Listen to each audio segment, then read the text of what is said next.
新帝谢询不顾天下人非议，强抢了探花郎的妻子，而我这个曾陪他流放5年，为救他瘸了一条腿的发妻，被当作补偿送给了那探花郎荣锦。我没说什么，背着一个小包袱便上了荣府的花轿。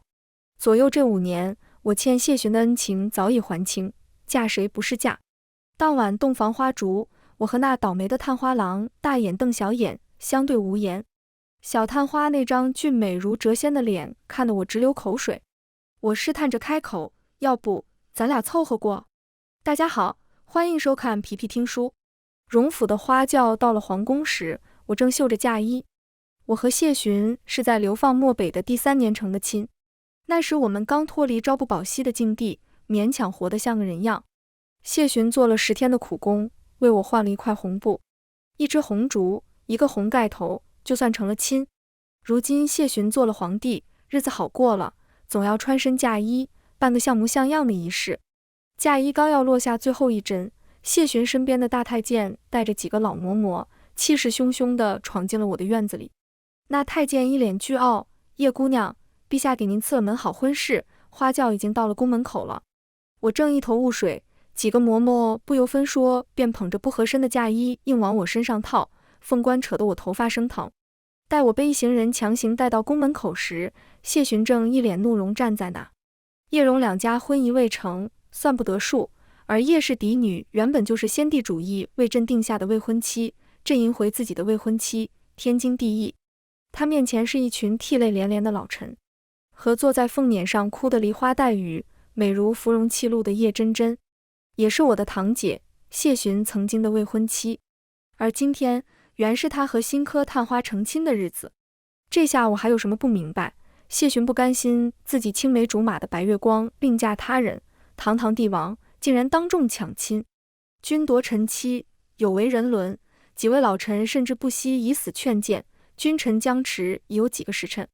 不知是哪位大人想起了我，进言道就算要迎叶真真入宫，也不宜许以皇后之位，毕竟谢询还有我这个人尽皆知的糟糠妻。于是谢询便叫人将我绑了来，正好塞进荣家花轿赔给那荣锦。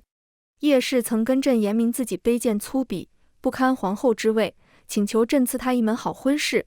朕念他陪伴多年，劳苦功高，总不好将人强留在宫中。生吧！身边的嬷嬷狠狠踹向我的膝盖，强迫我跪下谢恩。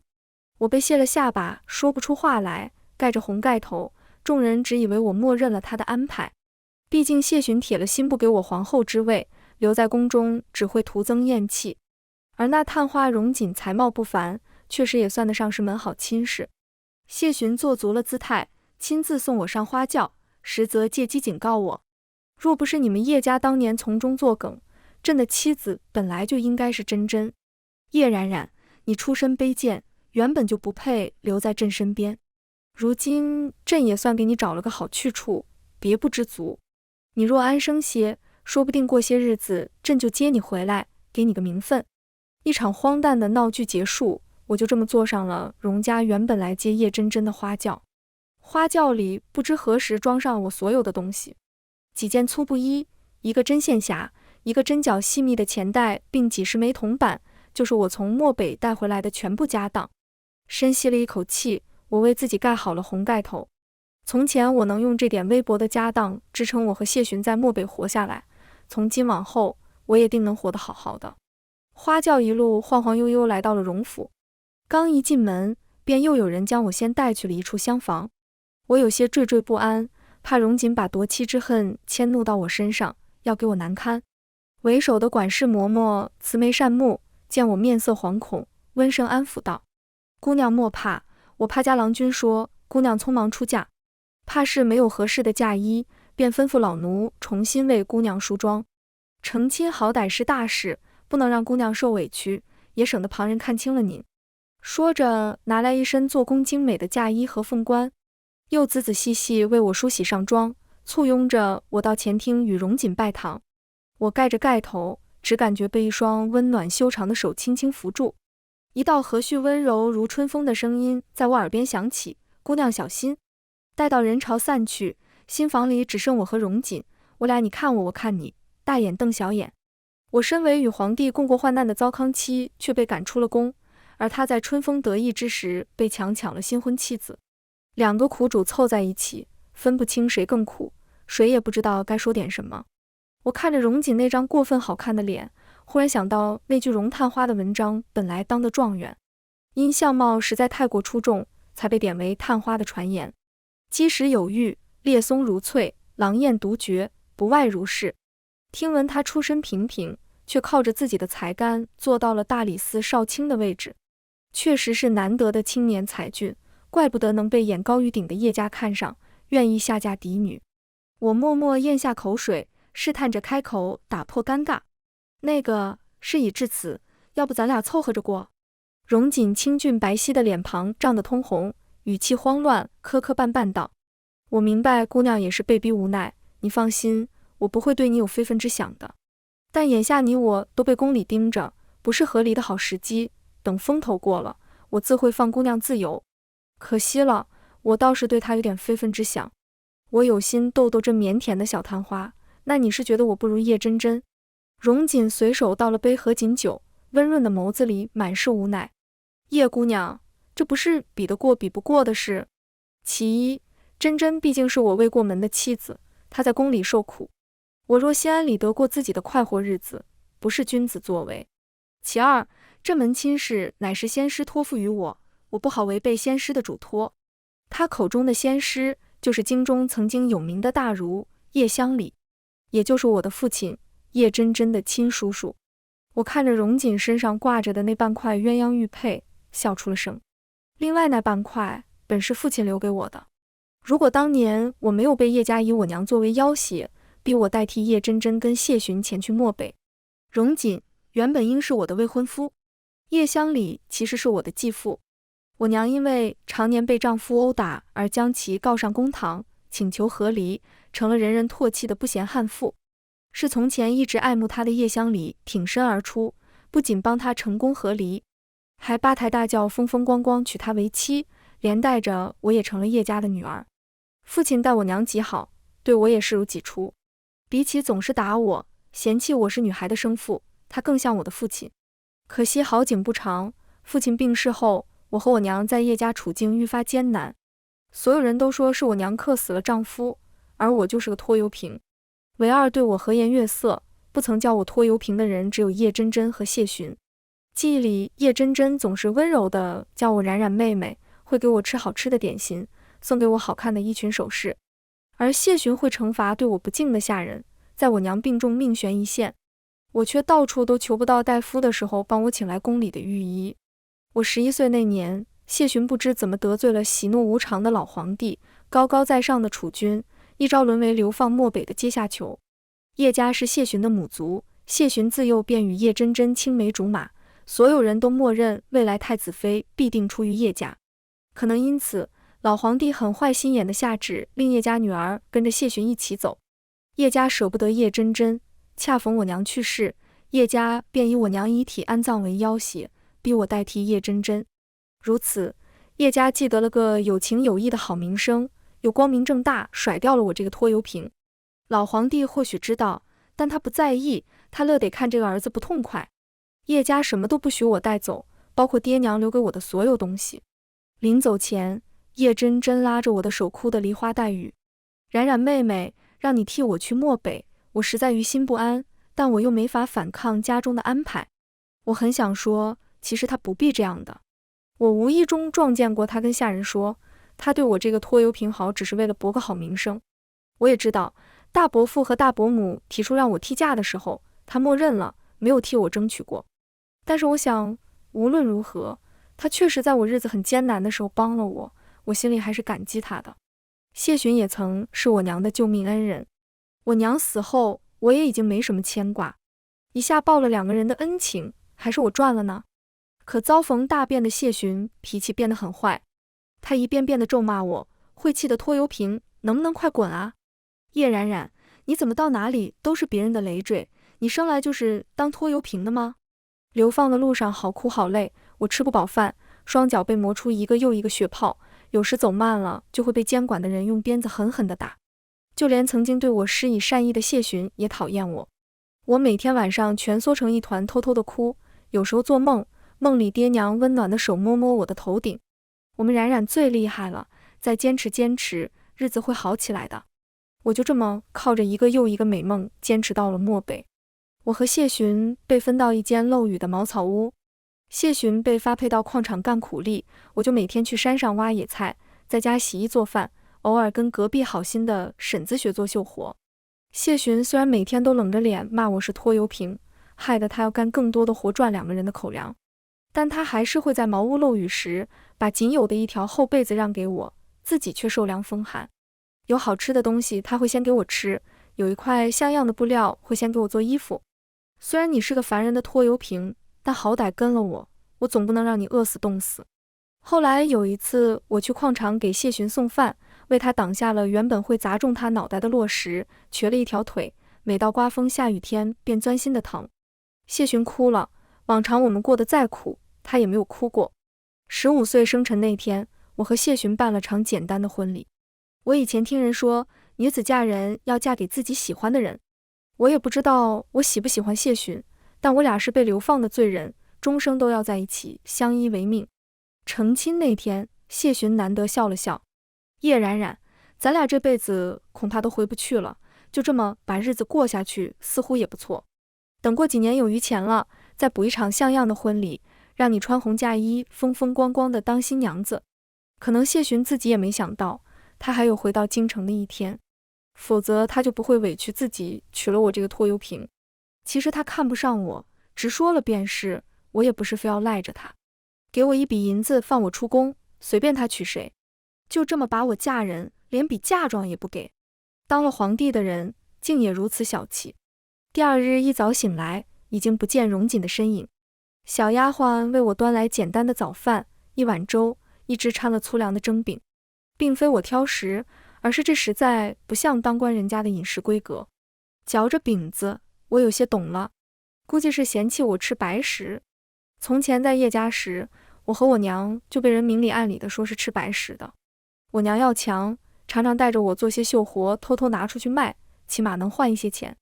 后来到了漠北，我每天做完家中的活，都会上山挖野菜，采草药，闲暇时也做做绣活拿到镇上卖。1年下来，甚至比谢寻赚的还多些。所以谢寻后来每次叫我拖油瓶，我就理直气壮地瞪回去。怎么样，我可不靠你养活。如今住在荣府，我也得做点什么才行。饭后我在荣府逛了一圈，与记忆里叶家的雕梁画栋极尽奢靡不同。荣府陈设简朴，后院竟还有一大块菜地。昨日给我梳妆的李嬷嬷正带着几个小丫头翻地浇水，见到我来，李嬷嬷连忙擦了擦额头上的汗，温声解释道：夫人见谅，咱们府上不比那些有底蕴的世家大族，郎君又十分心善，总是资助些寒门学子和贫苦人家，我们便打算自己种些菜蔬，为府上节省开支。说完不好意思地笑了笑。原来荣锦并非轻视我，是真穷。一个实权衙门的从四品官员，还要自己种菜吃，可见是一点没贪。我看着明显撒得不均匀的菜种，翻得乱七八糟的菜地，默默叹了口气，上前拿过锄头，手把手教他们怎么种菜。暮时我又向李嬷嬷请教了荣锦的口味，做了几个可口的小菜。饭桌上我斟酌着开口：我每日收拾菜地，做1日3餐，用来抵消我在荣府的吃用，可以吗？另外我自己会想办法做些零活攒钱，过阵子攒了些钱我就走，不留在你这里吃白食当拖油瓶。荣锦正欢快夹着菜的手一顿，露出一个哭笑不得的表情。叶姑娘，你是先师的女儿，也就是我的师妹。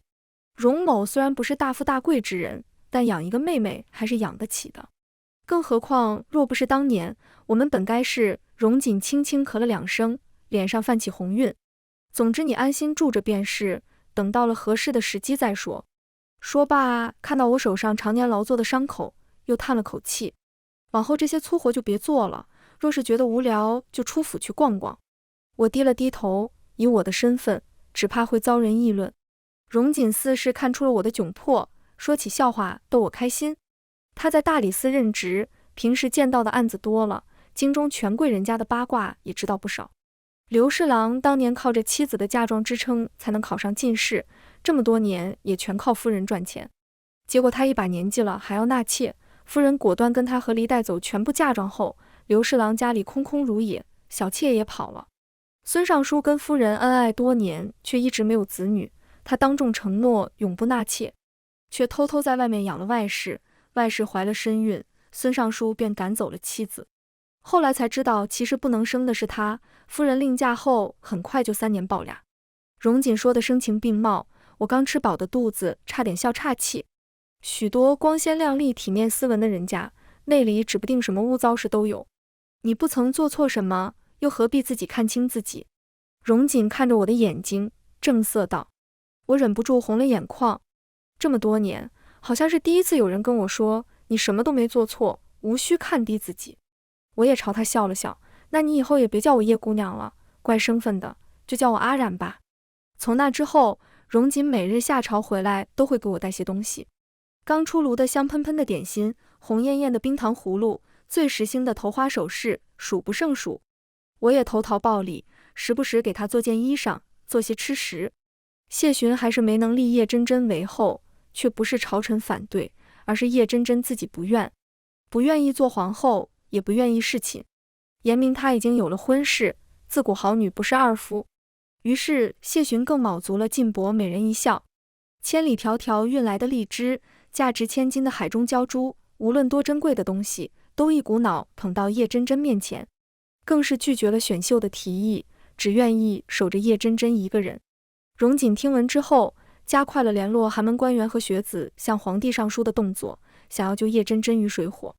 直到那日，宫里忽然下了圣旨，请诸位大臣携家眷入宫赴宴。宴席上，谢询和叶真真并坐在上首。谢询看起来春风得意，叶真真似乎也没什么不快之色。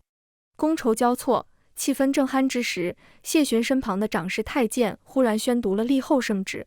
叶真真笑意盈盈跪下谢恩，叶家人也像早有预料一般，在众人还没反应过来的时候，带头跪下恭贺帝后。我察觉到身旁的荣锦攥紧了拳。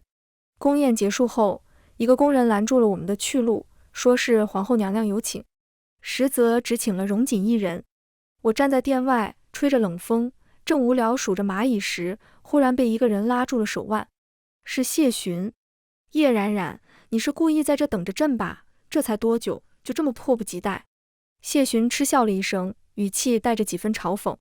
也罢，看在你一片痴心的份上，过几日朕安排你去道观修行2年，等真真生下皇子，朕再给你重新安排个体面的身份接你入宫。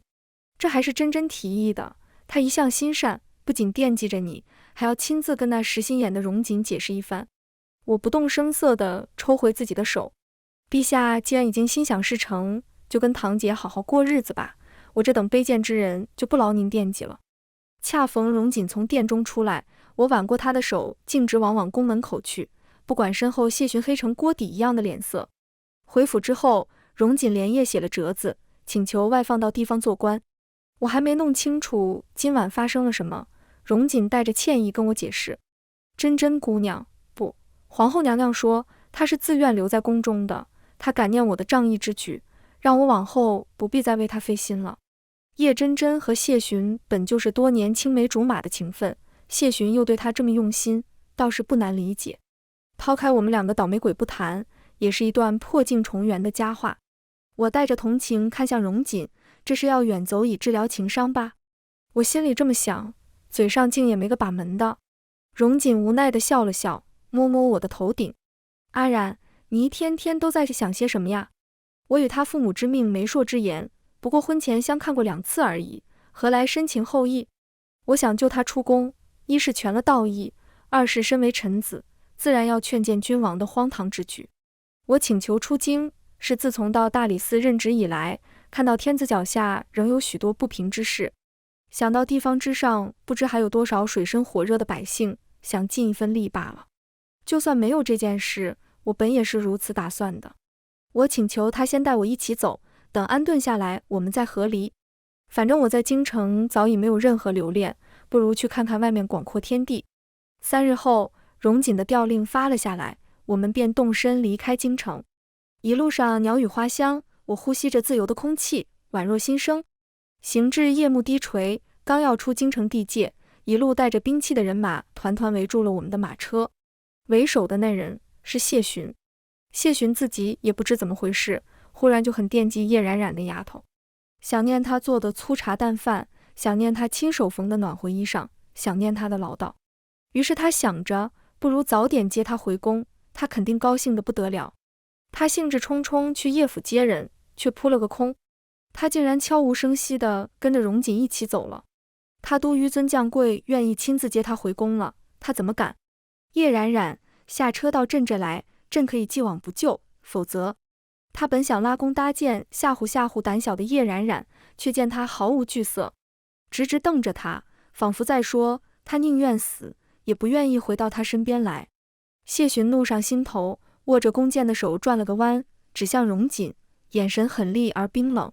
朕数10个数，再不回来，你就看着荣锦血溅当场，怎么样？我不知道谢寻突然发什么疯，只能下马车与他对峙。谢寻，你我当初本来就是被迫走在一起，你不喜欢我，我对你也没什么感情。如今你江山美人皆有，我离开京城过几天安生日子，你也不许，你就非得这么欺负人。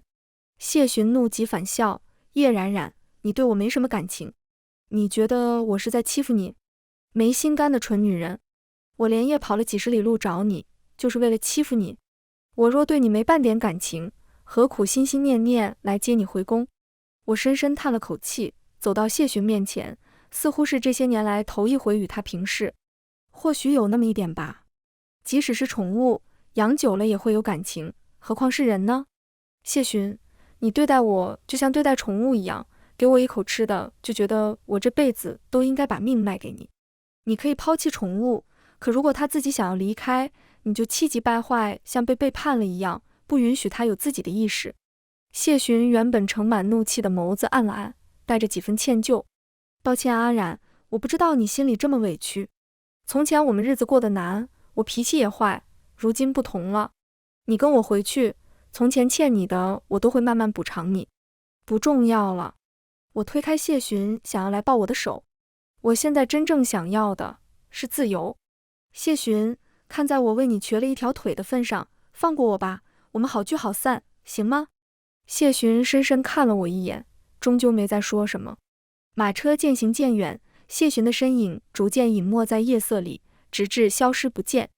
2个月后，我和荣锦终于到了他任职的青州。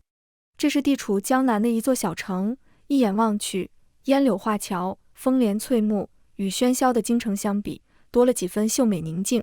荣锦做了青州知州，偌大的知州府，他特意留了个最好的院子给我。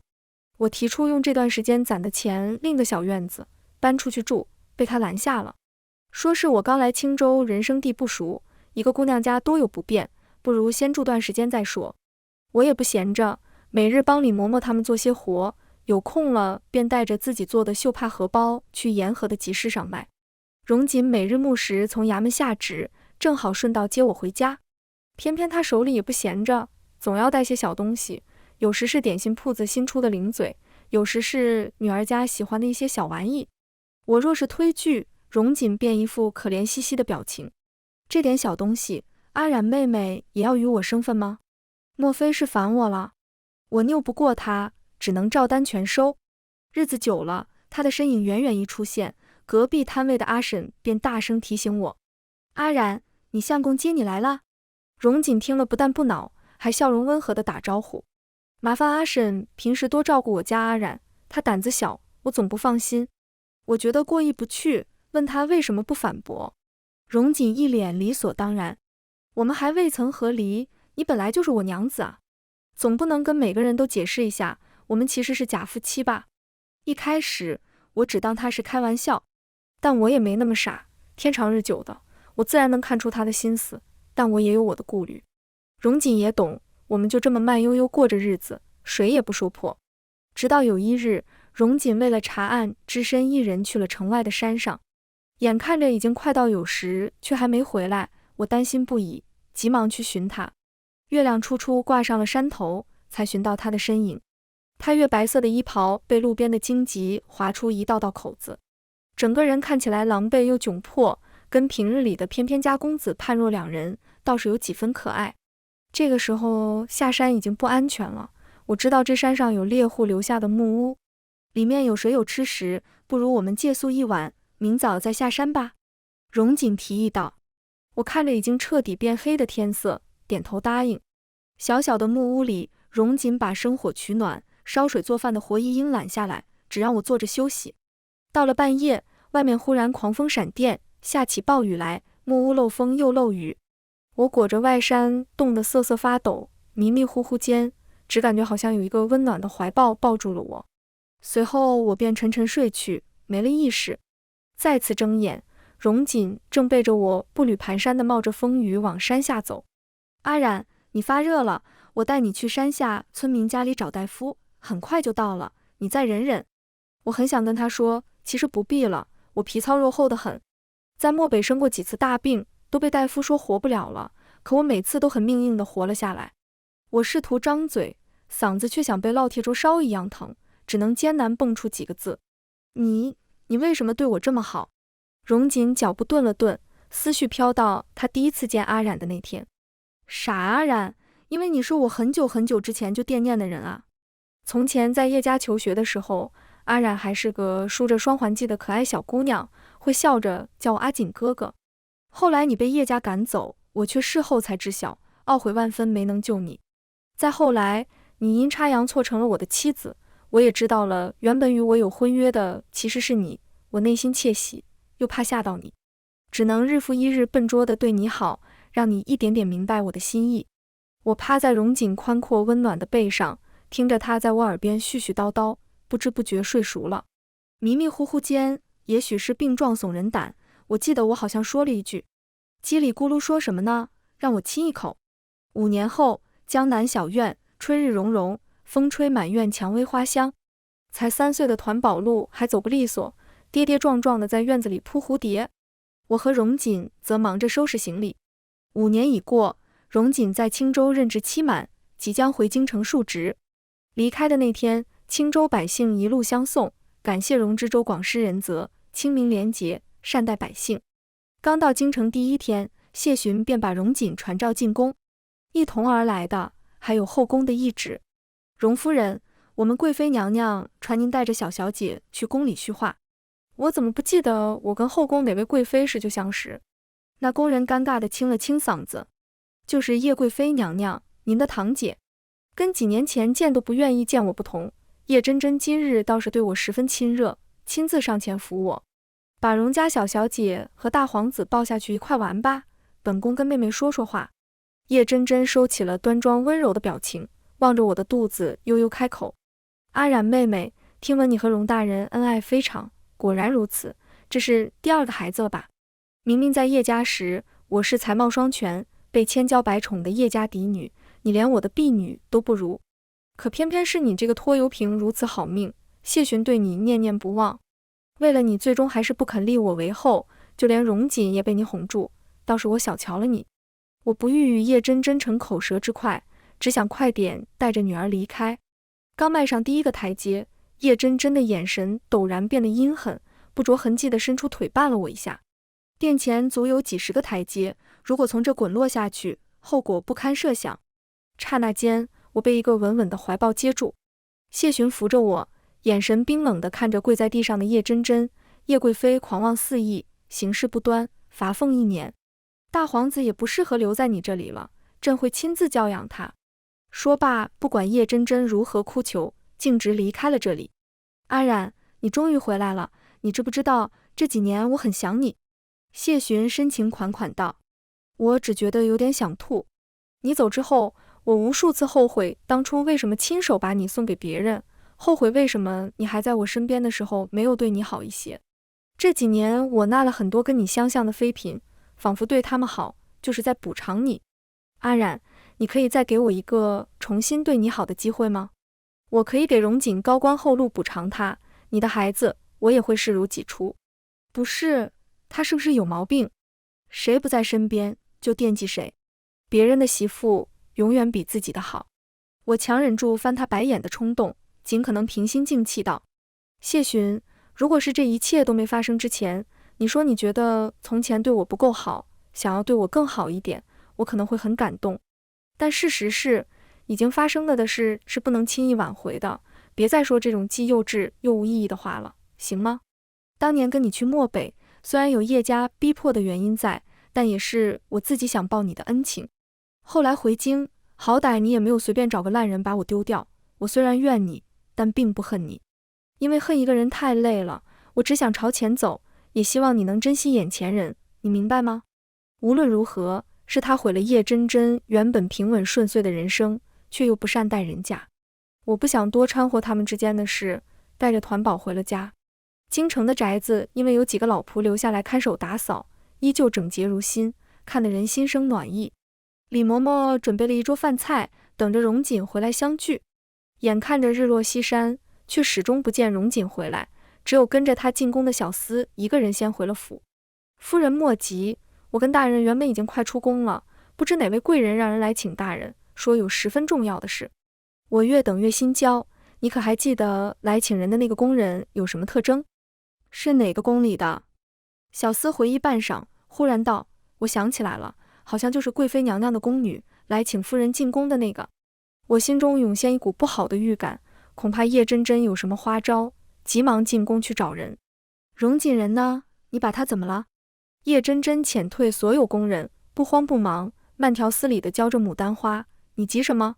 本宫不过是让荣锦替我往叶家传个信物罢了。等本宫的父亲带兵进了皇宫，你自然能见到你的好夫君，只不过他到时候是死是活，本宫就不保证了。叶真真的父亲是朝中有实权的武将，手下少说也有几万的军队，驻扎在京城几十里外，拱卫皇城。我强行让自己镇定下来，怎么，你想谋反不成？叶真真忽然笑了笑，叶冉冉，拖油瓶，看来你这些年长进了。是啊，我就是要谋反，怎么样？谢寻不给我皇后之位，又夺走我的孩子，我若是再坐以待毙下去，将来这皇位还不知道便宜了哪个贱人的孩子。你知道我是怎么说服荣锦帮我传信的吗？叶真真凑近我耳边低语，声音让人不寒而栗。我跟他说，是我娘看到他考中了探花，才让我假冒你的亲事，我对此毫不知情。我说我当年其实也是被逼的，我根本不想留在宫里，是谢寻用他和叶家人的性命相要挟我才妥协的。如果他再努力一些，我一定会宁死不从。荣锦那个傻子对我愧疚不已，我说我只是让他传个信物，好让我父亲为我求情，让大皇子重回我身边，他就信了。你说好不好笑？我再也忍不住，扇了叶真真一个耳光。叶真真，你无耻！是你自己放不下旧情，舍不下荣华富贵，愿意留在宫里，你和谢寻之间的破事，牵扯旁人做什么？你迁怒我也就罢了，荣锦可曾有一丝一毫对不起你？你竟利用他，让他犯下谋逆的大罪。叶真真大笑不止，吩咐心腹宫女将我绑起来，严加看管。他最大的错就是竟然看上了你这种货色。他有幸跟我有一段姻缘，是他莫大的荣幸，谁允许他爱上别人的？还是你这种什么都不如我的女子？他也好，谢寻也好，还有你，都是贱人。叶冉冉，你不用指望着谢寻来救你，他早就被我下了毒，他连他自己都救不过来呢。叶真真表情阴狠，仿佛疯了一般。等我做了太后，再送你们黄泉路上做个伴。我在叶真真的密室里待了2天2夜，水米未进，几度昏厥过去。到后来，我只能咬着舌头让自己清醒，祈求荣锦不要那么傻，不要中了叶真真的圈套。实在不行，哪怕保全自身平安也好。不知又过了多久，密室的门忽然被打开，我被状若疯癫的叶真真用匕首挟持着走出殿外，而对面是显然经历了一场酣战的荣锦和虚弱不堪、毫无血色的谢寻。荣锦一看到我便忍不住激动大喊：阿然，你别怕，我很快就能救你出来了。叶真真将匕首又逼近几寸，我只觉得脖颈间一阵刺痛，似乎有血流下来。让人把我平安送出宫，我就放了他，否则我马上杀了叶冉冉这个贱人。荣锦并没有被叶真真几句话蛊惑，而是识破了他的计谋，带着密旨找到谢寻真正的亲卫兵，擒拿了包括叶真真父亲在内的一众反贼。叶真真已经穷途末路，一旦被捉拿，谋反之罪必死无疑。荣锦提出用自己来换我，却被谢询拦下。叶氏，你挟持阿染并没多大用处，就算朕愿意放你，你带着一个大肚子的孕妇也是走不远的。你若有胆子赌一把，不如换朕来做你的人质，挟持皇帝，你得到的可能不止逃出升天这么简单。说罢，拖着虚弱的身体朝我和叶真真的方向走来。叶真真信了谢询的话，果真放下了匕首。就在刹那间，一道不知从哪个方向放出来的冷箭正好射中他的胸口。叶真真在不甘中闭上了眼，我也终于支撑不住昏了过去。再次醒来，荣锦守在我床头，胡子拉碴，满眼的红血丝。阿染，你终于醒了。团宝也趴在我身上哇哇大哭。我围着一大衣小擦了半天眼泪，忍不住紧紧与他们相拥。别哭了，我这不是没事了吗？对了，现在局势如何？荣锦边给我喂药边解释道。谢询下了旨，叶真真父亲斩首示众，叶家其余男丁流放3000里，女眷满15岁的冲入教坊，不满15岁的没入掖庭为奴。太医说，谢询就在这2日了，他中的毒没法彻底解掉。太医使尽浑身解数，也只能尽量减轻，让他多活这几天罢。他已经做好临终托孤的事宜，立5岁的二皇子为新帝，荣锦和几位老臣为辅政大臣。陛下说想再见见你。阿染，我听你的意见，你想见就见，不想见便不用理他。不，我去。正好我也有些话想跟谢询说。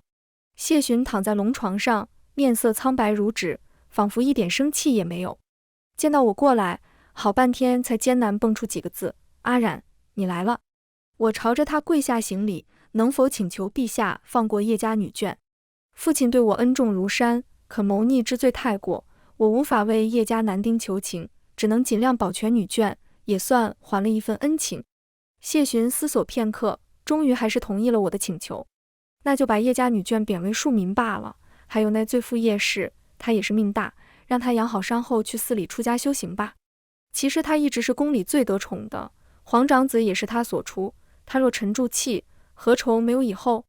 朕本也是打算过几年便立她为后的，可惜这贱人心肠实在歹毒。说到激动处，谢询本就破败的身体剧烈咳嗽起来。阿染，那贱人总也不知足，总是要这样拿，远远比不上你。我还记得从前我们在漠北成亲的时候，只有一块红盖头，你也开心的不得了，那时候你眼睛亮亮的，笑得开心极了。